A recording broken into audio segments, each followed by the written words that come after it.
Fossil Rim, May 2021. These are some of the attics that were around our base camp.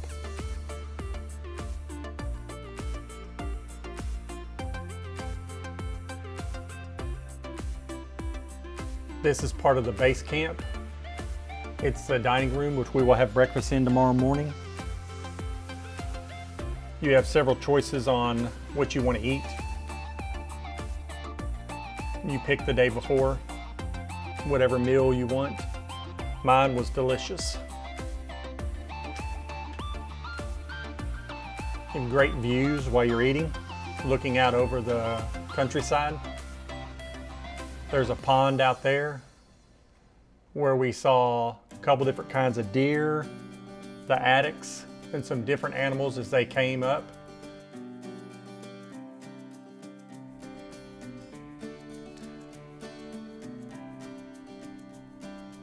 We'll walk over and look at the cabins. I believe there's 5 or 6 of them. They're all pretty much the same.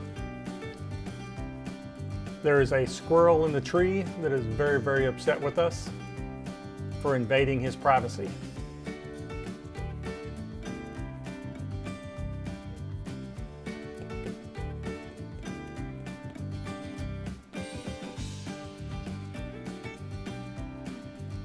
As you can see, they're kind of bare bones, nothing exciting. You get some chairs out front,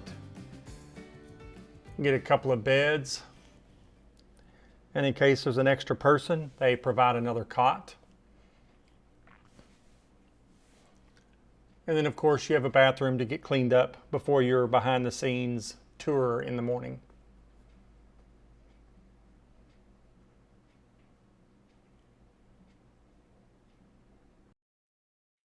As you walk out, you can still see the pond. And then there's some attics walking off to the side there. This is our safari van for our behind the scenes tour.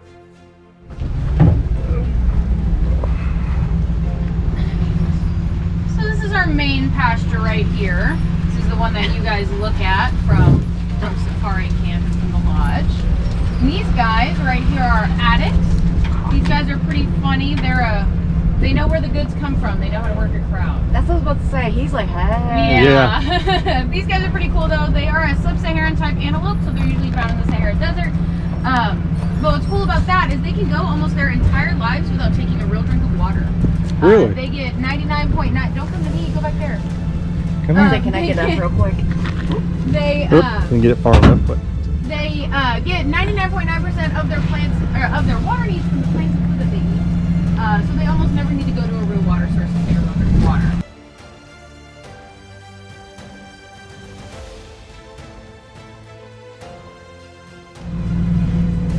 And these are the fallow deer? Yes. And people will ask too, these are all females for one that we're looking at, but people will also ask if those spots are their color, like their coat color, they will not lose those spots the way that other deer species do when they're babies. A lot of deer species start off with the spots and then they grow out of them as they get older. But if these guys, if that's their coat coloration, they never lose those. They never lose these spots.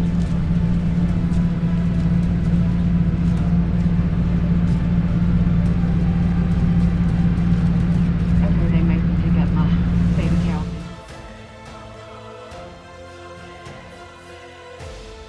And this little one right here walking towards us is Vincent. That's that last baby that is about to turn. Year old. Oh, they're all like, come feed me. We're not allowed to. They You know- might be about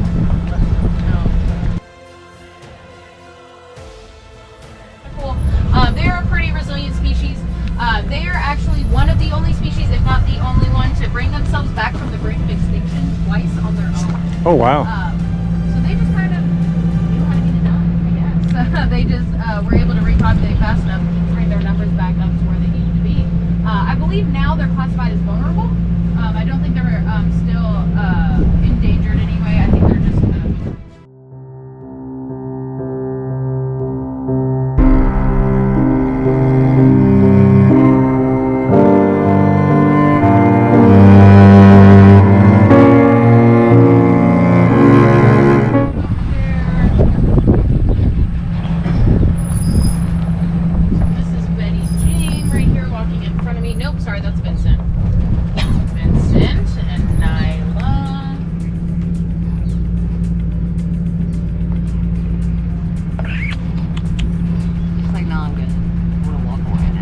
Yep. Yeah, Jan doesn't usually feed vehicles. I will say Nyla right here is very scrubby, but Get your lettuce. I'm just watching. It's like she's so cute. We're just stopping for a minute. I'm like, hey. Hold on. I'm leaving this over here so we don't Yeah. get snug attacked. Yep. We good.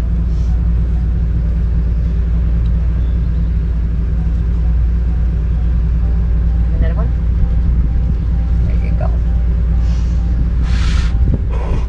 How much lettuce does it take to make a giraffe sick? no, she'll eat all of it and not even mind. Shiner might get some from you on the other side, depending on which way he walks. Another one? There you go. Do they care if you take pictures this close? Oh no. Hey, I'd rather ask. Oh, I'm sorry. Oh, He said, I'm yeah. not getting that box. Yeah, it's exactly what's about to Hey, can we happen. discuss this? That was my hand. Let's discuss. Okay. Hey, you wanted to? You're close to the giraffe now. Hey, we need to discuss this. She's a funny one. Nyla looks like she might want some back there. I don't know. Hey, can you chill for a minute, my friend? She said absolutely not. She was the first one of the babies to start feeding from the vehicle, so she really figured out where the goods come from. Yep. Are too cute for your own words. I think this would be an awesome birthday present. The trip? No, a giraffe. I don't think they let you have those at home. So give me a You piece can here. be friends with the cows. Yeah. One of their favorite spots is to go off towards the property line over there on the right, and that is our friends the Hankins over there. And they will go right up to their fence line over there. And they have horses that hang out right there and everything.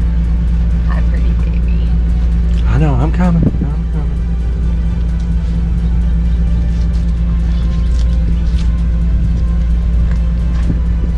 I could just take. She's like, hold on. Hi. I don't know if I can pet you. So, I can't pet you. Are we allowed to touch them? They don't entirely like it. Okay. That's They- why I ask. They might kind of like I got a lip. push their head away if they Yeah. try it. She heard that animal care chart. She said, "Are you coming back to give me more?" Here to keep herd dynamics in check. We actually used to have a breeding male, but he went to a new facility actually a couple weeks ago. He had been with us for about 7 years, and that's usually the time span for any singular breeding male to be at a facility.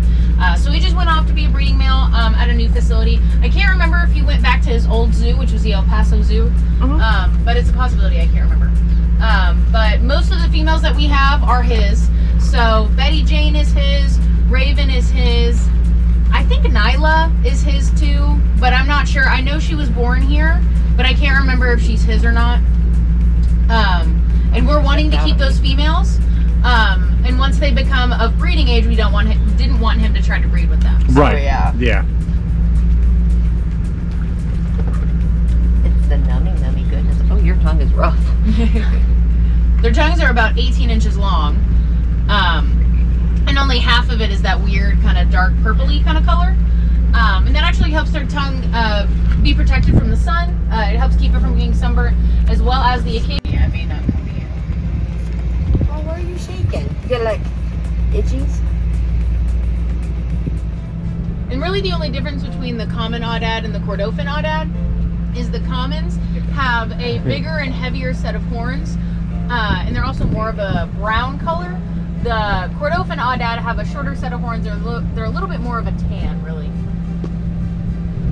The Kordofans are limited. If you look at it on a map, at the size of like the head of a pin, where they're left at and where they can be found at. But the commons are found all over the place, so we don't breed them here. If you ever see a group of cheetahs together, it's usually going to be a group of boys or a litter that hasn't been separated from mom yet. The females are solitary. So the females will stay with mom for 2 to 3 years, and then they go off on their own as a solitary female. They just have more to learn on how to be on her own and defend herself and be able to protect herself. Right at me.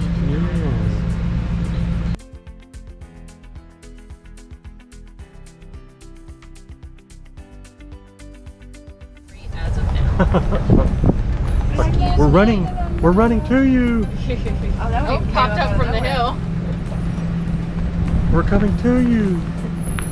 Give you guys a nice little view over here. Oh yeah. This is usually where I do my spiel of, you know, you can spend the night out here if you want, but you guys already did that, so. Yeah. But if you follow that dirt road that goes all the way back into the left, I don't know if you guys ever saw it, but that is what leads to our intensive management area, our IMA. And that's where we keep our more sensitive species. Our black rhinos are back there. We have about 27 cheetahs on property. Half of them are up here, the other half are back there. Was that a sneeze from one of those? I don't know. Sound like it. Here. You guys are so cute. But half of our cheetahs are back there, the other half are up here. We also have various types of birds back there. We're very well known for our outwater prairie chicken work, and that's where those guys are. We also have Japanese red-crowned cranes and wattled cranes. These guys is, I feel like the national bird title is kind of like reparations for them. Yeah. So the Australians had a real issue with the emu back before the 1960s, and I was told back in 1932 that was rude. This was stolen from that guy. How could you? But back before 1932, they decided to try to do a mass extinction of the emus. Oh God. And they decided to go after them with machine guns. Thankfully, that did not work. Yeah. And they did not get rid of the emus. But they, I feel like, felt really bad for doing that. So they were like, "We're so sorry. Here is the national bird title." This one's like sticking its head. Yeah. Feed it. They're funny. They are the second largest flightless bird on Earth. They can run about 20 to 30. Oh. Oh yeah, it doesn't hurt. It doesn't? Did you feed it? Okay, stalker. Yes, I fed it. I'm sorry, guys. She doesn't want to feed you anymore. Okay, you kind of scare me, dude. Yeah, they're a little freaky, I'll be honest. Nah. These are our southern white rhinos right here. These guys are really neat. I love these guys. The only reason these guys are called white rhinos is because the Dutch are the ones who colonized southern Africa. And whenever they found these guys, they were saying weit, which means wide in Dutch, because they have a really wide, flat face. And when we translated that back to English, we said, "You're saying white," and slapped that in front of rhinoceros and went about our day. Yeah. But these guys are pretty cool. Like I mentioned, we do have black rhinos on property as well. But there is no color difference between the two. The only difference is these guys get to be about 5,000 to 6,000 pounds, while the black rhinos get to be about 3,000 to 4,000 pounds. And these guys, like I just mentioned, have the really wide flat face, while the black rhinos have a much more pointed face with a prehensile lip that works the same way as the giraffe tongue to be able to strip leaves off of trees and shrubs. But this big guy over here is Bernard. He is my favorite. He's one of our breeding males. So that's why you saw him trotting just a second ago, because he saw these girls over here. He's like, Up there he goes. Yeah. Hi, Bernard. Where are you going?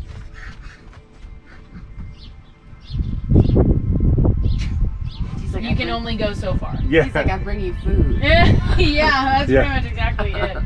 But he's a funny one. These guys are really cool. Yeah, that's why I didn't go up there. He will spray, and that's gross. But these guys are really cool. I love Bernard. He is my favorite boy.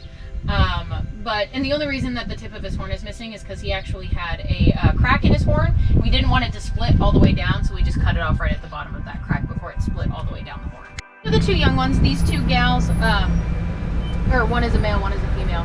One is Blake, one is Xena. The rest of these are all females. That's Blake right here. Okay. And then that's Xena right there. Like I said, they're about 3-4 years old. And there's Billy. She's a sweet gal. You can tell she's old. But in facilities like this, rhinos will live up into their 60s, and in the wild they'll live into their 50s. So she still has quite a few years on her. Oh yeah. But these guys are really cool. I do love our rhinos. They're basically like big armored trucks. They have almost no hair on their body, and their skin can be almost 3 to 4 inches thick in some places. Holy cow. They might be able to flip this van. They can't flip our bigger safari vehicles, but they can lift up to their body size in terms of like with their horn. So any regular vehicle, regular SUV, pickup truck, they could flip, no problem. Just Yeah. But they carry most of their weight in their front shoulders and neck, so that's what gives them all of that strength and that horn and everything. But rhinos, actually, I learned this the other day, rhinos choose how their horn is shaped for the most part. So since it's made out of keratin, they will rub it up against rocks or trees, and they will shape and shave it to however they want to. So that's why all the rhino horns look different.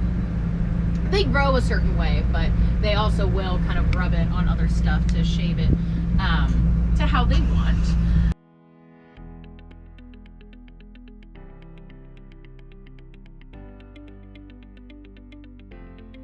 So usually, and then that's our grumpy old man here.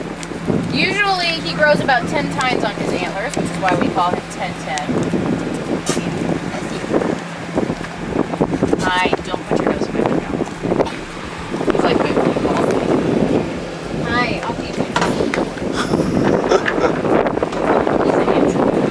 Like I said, he does like to eat your business. He's like, but if you're that good looking, why can't you?